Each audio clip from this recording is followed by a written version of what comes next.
Внутренняя закономерность этногенеза.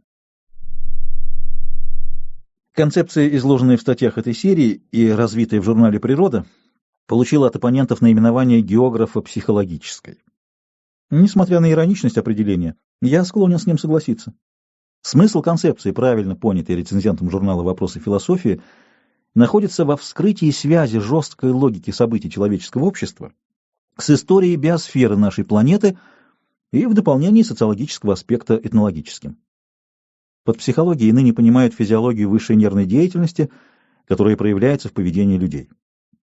Следовательно, этнопсихология должна заниматься над индивидуальным поведением человеческих сообществ, именуемых этносами. При этом она не теряет своей принадлежности к природным формам движения материи, не только биологической, но и физической, механической и химической. Эти формы действуют на отдельных людей, влияют на этносы, но в человеческом обществе никогда не могут приобретать решающего значения в становлении спонтанного прогрессивного развития. Подобно тому, как в географии мы не отождествляем природу и общество, так и в этнологии бессмысленно сводить все многообразие феномена этногенеза только к социальным или только к биологическим закономерностям, опуская при этом биохимические и биофизические процессы биосферы, имеющие не меньшее значение. Хотя наличие в поведении человека биологических импульсов не подлежит сомнению, наша задача состояла лишь в определении их роли в этногенезе. Эта проблема осложняется необходимостью исследовать разные этногенезы диахронически, дабы уловить в них моменты, сходные не по внешности, а по роли и месту в процессах. То есть требуется сопоставлять одинаковые фазы этногенезов. Подобные исследования производились нами в планах историко-географическом и сравнительно-этнографическом. Но наши читатели требуют от нас социально-исторического критерия. Поэтому мы сосредоточим внимание и на этой стороне проблемы, предварительно уточнив терминологию и выводы наших исследований, предшествующих данному. Согласно концепции, изложенной в цитированных выше статьях, этнос — явление природы, обнаруживаемое нами через ощущение, отнюдь не сознание или самосознание, облекающееся в формы социальных институтов и определяемое в каждом отдельном случае через те или иные индикаторы — язык, традиции, религии, материальную культуру и тому подобное. Этническое развитие, в отличие от социального, дискретно. Этногенез — инерционный процесс, где первоначальный заряд энергии, описанный Вернадским, расходуется вследствие сопротивления среды, что ведет либо к этническому равновесию с ландшафтным и человеческим окружением, то есть превращению в реликт, либо к распаду этнической целостности, причем особи, ее составлявшие, входят в состав других этносов. Есть утверждение, что этнос — явление только социальное, и действительно он наблюдаем лишь в тех или иных социальных формах. Но этносы были всегда, после того, как на Земле появился неоантроп. И способ их существования, как показывает история человечества, один и тот же — зарождение, расширение, сокращение степени активности и либо распад, либо переход к гомеостазу. Это типичный инерционный процесс системы, обменивающийся со средой информацией и энтропией. А общественные институты различны. Это означает, что социальная форма движения материи и этногенез — два разных, хотя и коррелирующихся процесса. Мы уже отметили, что наличие этногенеза как процесса не повсеместно. Затухшие этногенезы оставляют после себя реликтовые этносы, которые при достаточной изоляции существуют сколь угодно долго, так как их системы столь мало пассионарны, что находятся в стабильном состоянии. К этому необходимо добавить, что и в развивающихся этносах большая часть особей имеет столь же слабую пассионарность, что и в реликтовых. Разница лишь в том, что в динамических системах присутствуют и действуют пассионарии, вкладывающие свою избыточную энергию в развитие своей системы. Если принять статическое состояние за нулевой уровень, то динамические будут просто его локальными возмущениями. Вместе они образуют четырехчленную конструкцию: этнический покой, инерция некоего толчка, потеря инерции, возвращение в состояние этнического покоя. Это движение выражается в закономерной и единообразной смене доминирующих психонервных конструкций, складов, при постоянном наличии нулевого, свойственного статическому состоянию. Это и есть схема этногенеза в его видимой поведенческой форме. Но если мы попытаемся интерпретировать отмеченные нами явления, то будем вынуждены обратиться к описанной выше пассионарности, которое является проявлением единственной формы энергии, влияющей на характер поведения человеческих сообществ. В самом деле, первоначальный толчок, нарушающий инерцию покоя, это появление поколения, включающего некоторое количество пассионарных особей. Они самим фактом своего существования нарушают привычную обстановку, потому что не могут жить повседневными заботами без увлекающей их цели. Необходимость сопротивляться окружению заставляет их объединиться и действовать согласно. Так возникает первичная консорция, быстро обретающая те или иные социальные формы, подсказанные уровнем общественного развития данной эпохи. Порождаемая пассионарным напряжением активность при благоприятном стечении обстоятельств ставит эту консорцию в наиболее выгодное положение, что способствует увеличению числа ее членов за счет интенсивного размножения. Так создается этнос, как система, где соподчиненность особей является условием существования. Но та же самая пассионарность толкает людей на взаимоистребление ради преобладания в системе, и тогда пассионарное напряжение уменьшается, пока не дойдет до нуля. После этого инерция движения, коренящаяся в социальных институтах и традициях, поддерживает существование системы, но она обречена и переходит в гомеостаз. И самое интересное, что не только во время войн снижается пассионарное напряжение. Это было бы легко объяснимо гибелью особей, слишком активно жертвующих своей жизнью ради торжества своего коллектива. Но пассионарность столь же неуклонно падает во время глубокого мира, причем даже быстрее, чем в жестокие времена. И самое страшное для этноса — переход от спокойного существования к обороне от натиска другого этноса. Тогда неизбежен, если не наступит гибель, надлом, никогда не проходящий безболезненно. Объяснить это явление социальными причинами или факторами невозможно. Но если рассматривать повышенную пассионарность как наследуемый признак, все ясно. Во время феодальных войн женщины ценили героев, шедших в бой, благодаря чему те, прежде чем погибнуть, успевали оставить потомство, пусть не всегда путем законных браков. Дети вырастали и продолжали совершать поступки, подсказанные их конституцией, даже не зная своих отцов. И наоборот, в тихие эпохи идеалом становился умеренный и аккуратный семьянин, а пассионарии не находили места в жизни. И именно такую ситуацию иллюстрирует обрыв Гончарова, где девушка предпочитает и революционеру, и артисту богатого и бездарного помещика. Пассионарии, ненужные, а подчас мешающие обществу, умирали без потомства. Их исчезновение из популяции проходило незамеченным, пока внешние удары не потрясали этнос, а когда это происходило, оказывалось, что утрата невосполнима, и тогда наступала фаза обскурации, то есть агония.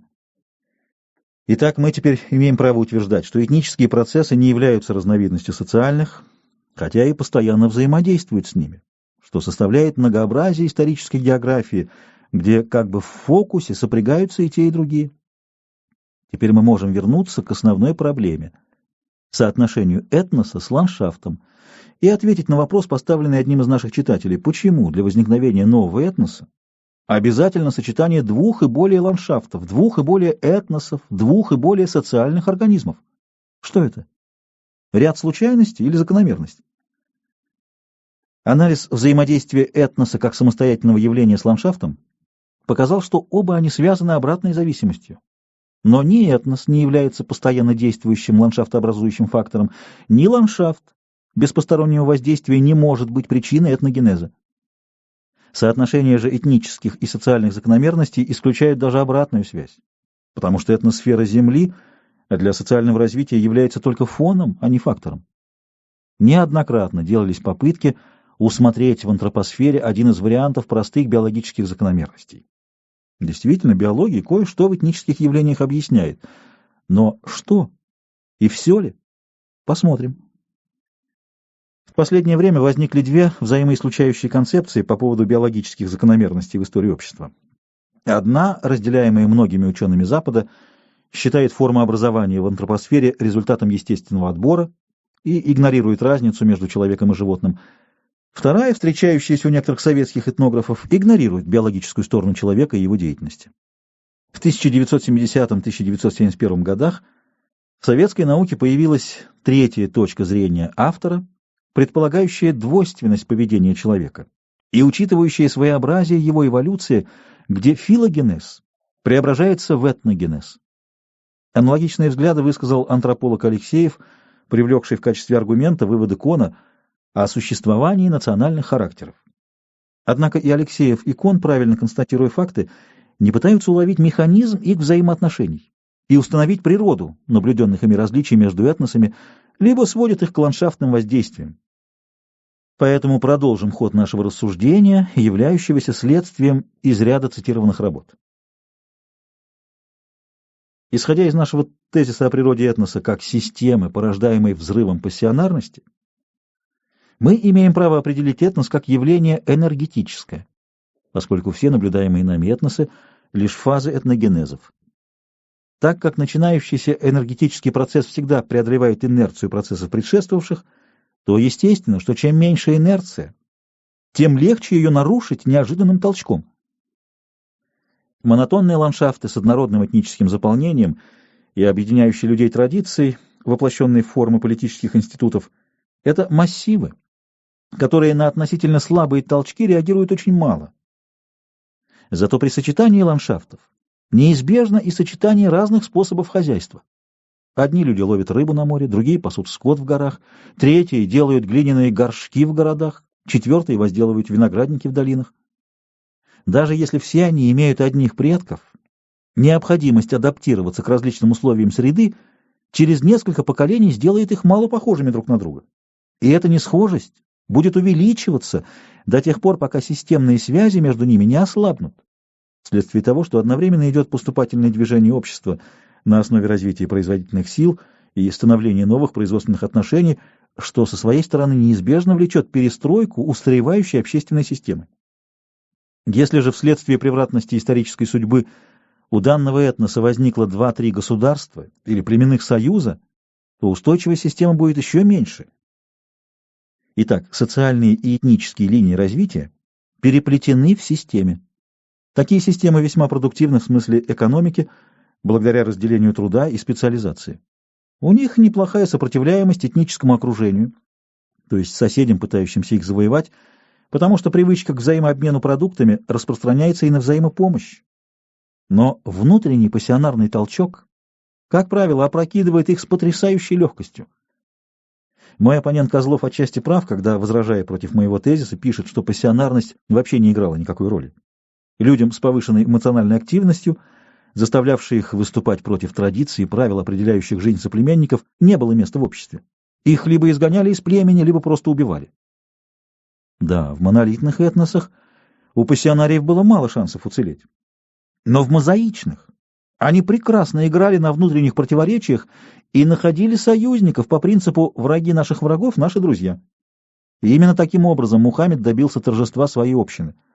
Он использовал вражду жителей Ятриба, Медины, к роду курешитов, арабов к евреям, северных бедуинов к южным. Будущий византийский этнос вырос из христианской общины Павла и многоэтнической Малой Азии, тогда как монолитная Иудея уничтожила у себя группу евреев-христиан. И в средневековом Китае ядром нового этноса оказались не экономически развитые Юг и Восток, а разнообразные географически и смешанный этнически Северо-Запад, где на трупах степняков, табгачей и татабов, щадивших своих китайских подданных, сложилась в VI веке династия Суй. Примеры можно умножать, но надо сделать вывод. Разнообразие ландшафтов и этносов — это условие, облегчающее пуск этногенеза, но не его причина, потому что сочетание ландшафтов постоянны, а возникновение новых этносов — явление редкое. Для того, чтобы оно произошло, необходимо появление поколения с большим процентом пассионариев. А так как пассионарность — биологический признак, то значит, что время от времени происходят мутации, настолько слабые, что они не затрагивают анатомии человека, а касаются только его поведения, то есть нервной и, возможно, гормональной деятельности. Разбор физиологической и генетической природы признака пассионарности выходит за рамки поставленных нами задач и лежит вне нашей компетенции. Для целей этнологии достаточно установить, что пассионарные популяции время от времени появляются на различных территориях Земли, разделенных барьерами, исключающими культурное и генетическое воздействие. Они быстро оформляются в этносы, группирующиеся в суперэтнические системы являющиеся таким образом столь же реальными таксономическими единицами, как и этносы, хотя последние ощущаются нами непосредственно, тогда как суперэтносы умопостигаются. До тех пор, пока этнографы строили классификации по видимым индикаторам, языку, семантическим признакам, расам, способу ведения хозяйства, религиям, уровням и характерам техники, пропасть между суперэтносами и этносами казалась незаполнимой. Но как только мы переносим внимание на системные связи, то она исчезает. Место описательной этнографии занимает этническая история, фиксирующая как устойчивые взаимоотношения между разнообразными элементами суперэтнической системы, так и ее взаимодействие с соседними системами. И тогда оказывается, что то, что считалось абстракцией, существует весомо и действенно. Значит, такие термины, как эллинистическая культура, мусульманский мир, европейская цивилизация, включающая в себя американскую, современно-австралийскую, южноафриканскую, или кочевая евразийская культура, не просто слова, а этнические целостности на один порядок выше тех, которые доступны этнографам-наблюдателям. Для установления соизмеримости фаз и внутрифазовых подразделений мы должны условиться о характере сравнений этносов и суперэтнических общностей и культур между собой. Совершенно бессмысленно сравнивать их синхронно в любой отрезок времени, хотя бы за год, по всей Экумене. Это связано с тем, что этносы возникают разновременно, и, следовательно, начало одного этноса может совпасть с расцветом или упадком другого. Зато в принятом нами аспекте есть возможность для сравнения этносов как хронологических цепочек закономерного развития, то есть начало сравнивать с началом, середину с серединой, конец с концом. Попытки таких сопоставлений имели место в истории науки, но их беда была в том, что до сих пор описывали явление, не давая ему никакого объяснения, так как не учитывали описанного нами понятия этноса как элементарной единицы и суперэтноса как регионального образования. В связи с этим мы попытаемся дать схему этнического развития от зарождения до реликтовой фазы, пользуясь однозначным мерилом – императивом коллектива по отношению к отдельной особи. Фаза становления, во время которой совершается интенсивный подъем жизнедеятельности и расширение ареала, как естественное следствие этого, требует от вновь образовавшегося коллектива предельной слаженности и предельной мобилизации сил всех его членов. Отсюда и возникает императив «будь тем, кем ты должен быть». Собственно говоря, этот приказ относится к характеру поведения отдельных членов коллектива. Король или хан должен вести себя как властелин, воин как воин, раб как раб. Во время этой фазы при негодности короля его низвергают, при непослушании раба его убивают, при недисциплинированности или трусости воина его изгоняют и так далее. Принцип жестокий, но всегда дающий большие результаты, выражающиеся в установлении власти над соседями и накоплении богатств. Этот принцип отнюдь не провозглашается в форме закона, а является молчаливо признанной нормой поведения каждого члена этого коллектива. Накопленный избыток богатств и решение неотложных внешнеполитических задач высвобождает известное количество людей от значительной части их обязанностей. И тогда начинается усиление индивидуализма, молчаливо формулируемого коллективом в этот период как императив «будь самим собой». То есть будь не только трибуном, исполняющим свои обязанности, но и Гаем Гракхом, не только рыцарем, но и Пьером Бояром, не только членом Боярской думы, но и Василием Шуйским. То есть индивидуальные особенности проявляются даже больше, чем участие в общественных делах. Прежде эти люди все силы клали на служение делу, определяемому культурной доминантой. Очень характерна эта разница прослеживается в искусстве. В средние века автор произведения не ставил своего имени на картине, и не были известны зодчие, создавшие архитектурные шедевры, а в эпоху Возрождения прославились многие знаменитые и яркие личности. Однако развитие индивидуализма ведет к столкновению между активными индивидуумами, по большей части кровавому. Внутри этноса, а часто в суперэтнической общности, культуре, возникает ожесточенное соперничество, поглощающие силы, которые до сих пор шли на решение задач внешних. Например, в Европе отражение венгров и норманнов, крестовые походы, реконкиста. В результате количество ярких индивидуальностей уменьшается, и выдвигается очередной этносоциальный императив, иногда персоной реальной, иногда идеальной: «Будь таким, как я». то есть стремись уподобиться идеалу. Римские цезари были реальными персонами, проводившими этот принцип в жизнь. В мусульманской и византийской культурах в качестве идеальных персон выставлялись святые праведники. У монголов Чингисхан, даже после его смерти.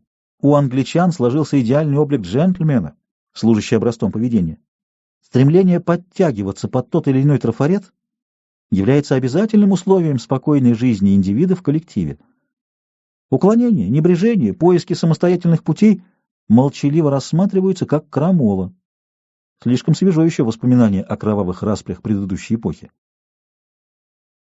В фазе упадка даже этот императив представляется обременительным и заменяется новым, идущим от наименее энергичной, но многочисленной части этнического коллектива: «Будь таким, как мы». Это значит, не старайся возвыситься над общим уровнем, откажись от идеалов вообще, слейся хотя бы внешне с массой. Но это ослабление структуры, ведущей в пределе к полной аморфности, делает этнос неустойчивым и лишает его обороноспособности как в военном, так и во всех других смыслах этого слова. Внутренние связи в коллективе ослабевают, становятся тягостными, и возникает последний императив реликтовой фазы: «Будь сам собой доволен», то есть старайся не мешать другим. Этнос как целое рассыпается и исчезает. А теперь можно попытаться дать модельную схему связи между описанными фазами этногенеза и типами взаимоотношений коллектива с индивидом или индивида с коллективом. Поставить знак равенства, между которыми нельзя. Фаза исторического становления как доминантой характеризуется императивом «будь тем, кем ты должен быть». Однако весьма вероятно, что в зависимости от интенсивности этой фазы и длительности ее протекания, в ней в той или иной мере могут уже сказываться в разное время и в разных местах экспансии. И императивы индивидуалистический, будь самим собой, и идеалистический, будь таким, как я. Фаза исторического существования характеризуется обычно в выше приведенной последовательности всеми тремя императивами. При этом, по-видимому, на что указывает рассмотрение некоторых крупных еще незавершенных этносов, фаза исторического существования может характеризоваться способностью вторичного проявления доминанты одного из описанных трех типов взаимоотношений. В общей форме это можно выразить как сохранение этносом способности, в случае нужды, определяемой комплексом условий его внутренней и внешней среды, возрождать в качестве доминанты тот или иной тип взаимоотношений между коллективом и индивидом. Третья фаза, фаза исторического упадка, несомненно характеризующаяся вышеописанным типом взаимоотношений «будь как все», то есть как мы, в основном может быть охарактеризована потерей только что описанной способности к регенерации нужного в данный момент одного из трех описанных типов взаимоотношений. Это и определяет упадок этноса. Его неспособность достаточно быстро и активно реагировать на чужеродные воздействия в широком смысле этого слова, будь то чужеземные завоевания, поглощение соседними более мощными этносами или растворение в чужой культуре. Четвертая фаза, фаза исторических реликтов, характеризуется благоприятными для них констелляциями внешних условий. Остатки населения и территорий, пришедшего в упадок этноса, могут в качестве забытых или отдаленных групп, сохраняющих еще основной признак этноса «мы» и «не мы», сохраняться неопределенно долгое время с отработанным в прошлом стереотипом поведения. Но если так, то многие изоляты, находящиеся на ранних ступенях цивилизации, при крайне низком уровне техники, являются конечными, а не начальными фазами этногенезов. Таковы, например, пигмеи тропических лесов Африки, аборигены Австралии, палеоазиатские племена Сибири, огнеземельцы. Степень адаптации к природным условиям настолько велика, что она позволяет им поддерживать существование в составе биоценоза, не прибегая к усовершенствованию орудий труда и оружия. Однако эта система взаимоотношений с природой и этническим окружением налагает ограничения на прирост населения. Это особенно было заметно в Новой Гвинее, где папуасский юноша получал право иметь ребенка не раньше, чем он принесет голову человека из соседнего племени, узнав его имя, потому что число имен строго лимитировано. Таким путем папуасы поддерживали свое равновесие с природными ресурсами населяемого ими района. Это нулевой уровень пассионарности. В прочих отношениях они не уступают динамическим народам. Итак, пассионарность не просто дурные наклонности, а важный биологический признак, вызывающий к жизни новые комбинации этнических субстратов, преображая их в новые этносы и суперэтнические системы. Теперь мы знаем, где искать его причину. Отпадают экология и сознательная деятельность отдельных людей. Остается широкая область человеческого подсознания, но не индивидуального, а коллективного. Это так называемая этнопсихология, но не в статическом состоянии, а в динамике с инерционным моментом, причем продолжительность действия инерции исчисляется веками. Сопоставим добытые нами данные географические, биологические и исторические. Пассионарный взрыв связан с протяженным регионом, всегда ландшафтно разнообразным и населенным разными этносами. Пассионарность — биологический признак, возникающий, видимо, в очень короткий промежуток времени, тем не менее указывает на наличие даже расовых соматических изменений, возникших помимо метисации за исторический период. Изменения признаков идут либо вследствие адаптации к новым условиям, либо вследствие мутаций. В последнем случае полезный признак подхватывается, а вредный выталкивается естественным отбором.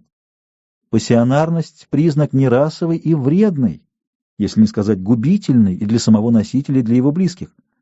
Следовательно, вероятность его появления больше, а его закрепление меньше, нежели у признаков полезных или нейтральных.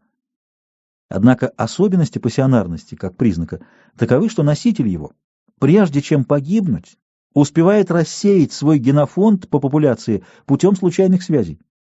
Это делает признак блуждающим, что в свою очередь задерживает его экстерминацию.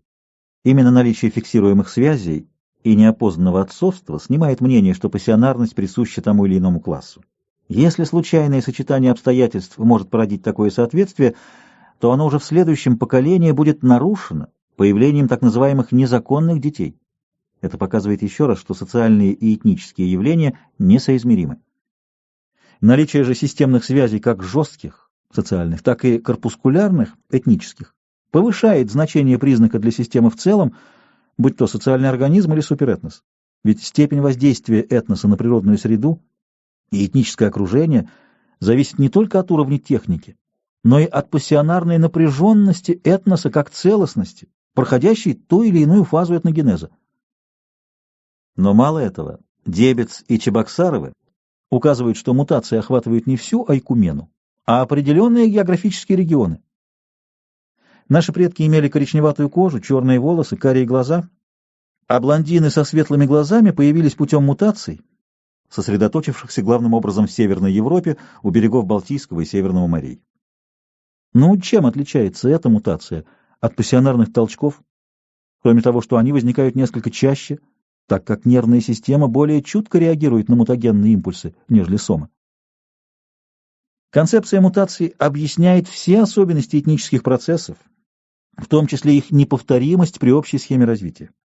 Ведь каждый процесс начинается в своеобразных географических условиях, при наличии тех или иных традиций у исходных форм и в неповторимой исторически обусловленной расстановке сил, окружающих очаг начинающегося процесса этногенеза. Социальные моменты играют не меньшую роль, чем биологические. Но, как мы уже видели, эти роли просто дополняют друг друга. Изучать этногенез в отрыве от политической и экономической истории бесплодно, но также нелепо не учитывать географическую среду и процессы эволюционной биологии.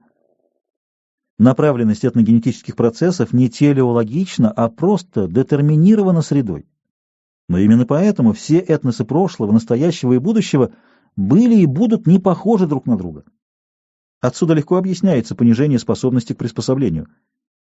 Инерция первоначального толчка, мутации, и оформление новой популяции в определенных географических условиях создают движение в том или ином направлении. Отсюда функциональная связь этноса с ландшафтом, подтвержденная многочисленными наблюдениями. Исключением являются этносы-паразиты, живущие в отрыве от ландшафта, их породившего, за счет этносов аборигенов и иногда образуя химерные этносы. К этому разряду этносов относится явление колониализма, принципиально отличное от колонизации. Но это исключение, объяснимое в каждом случае историческими событиями, подтверждает правило, установленную закономерность. В заключение необходимо уточнить, в какой степени соответствует предложенной нами концепции этногенеза теории диалектического и исторического материализма. Она соответствует ей полностью. Развитие общественных форм спонтанно. Смена общественно-экономических формаций– явление глобальное, несмотря на неравномерность развития в разных регионах. Движение общественной формы материи поступательно и прогрессивно. Направление его– спираль. Следовательно, это философская теория об общих законах развития, и значит она на целый порядок выше, нежели антропосфера, взятая как целое, и на 2 порядка выше, чем этносфера, мозаика этносов во времени и пространстве. Иными словами, этнология – это частный случай применения диалектического материализма с учетом специфики темы и аспекта. Первичный материал для наших соображений мы получаем из исторической географии, то есть из огромного количества исторических и географических сведений. Без анализа этот материал нем. Пока мы сами не размежуем события глобальные и локальные, географическую среду и техносферу, живые процессы этногенеза и их кристаллизованные остатки в археологических раскопках, до тех пор перед нами будет только бессмысленный калейдоскоп, ничего не дающий ни уму, ни сердцу. Но проделав необходимый анализ, мы увидим интерференцию закономерностей природных и общественных, сочетание их, а не подмену одних другими. И тогда отпадет больной вопрос о географическом детерминизме и его антиподе географическом нигилизме. Как известно, все природные закономерности вероятностны и, следовательно, подчинены закону больших чисел. Значит, чем выше порядок, тем неуклоннее воздействие закономерности на объект, и чем ниже порядок, тем более возрастает роль случайности, а тем самым и степень свободы. В первом случае лимит галактика, во втором атом, ибо супергалактические и субатомные явления исследуются иными способами и иначе воспринимаются нашим сознанием, а между ними лежит градация порядков явлений. И каждый порядок требует к себе внимания и подхода, неповторимость и творчество эффектом биохимической энергии живого вещества, преломленного психикой, то есть пассионарностью. Такова, по нашему мнению, дефиниция понятия этнос. Это элементарное понятие, не сводимое ни к социальным, ни к биологическим категориям. Этот вывод, точнее итог исследования, является эмпирическим обобщением историко-географических данных. Он не исчерпывает проблему полностью, но другие вопросы лежат в областях других наук, и наши суждения по ним не выходят из ранга гипотез.